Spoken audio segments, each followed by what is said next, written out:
మీ ఇష్టదైవం షిరిడి సాయి అయితే ఇష్టమైన వారం గురువారం, ఇష్టమైన తిథి ఏకాదశి, ఇష్టమైన పుష్పం ఎర్ర గులాబీ, ఇష్టమైన వస్త్రం కఫ్ని, ఇష్ట దీపారాధన ఆముదంతో ప్రమిదల్లో దీపాలు వెలిగించుట, ఇష్ట సుగంధం చిలుము గొట్టపు ధూమం,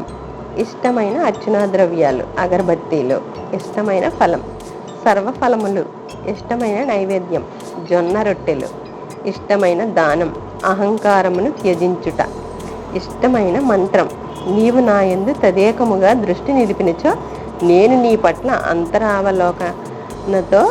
నిన్ను సంరక్షించెదను, ఇష్టమైన ఉపచారం దుని వెలిగించుట, ఇష్టమైన హారతి కాకడ హారతి. ఇవన్నీ చేసి సాయి అనుగ్రహాన్ని పొందండి.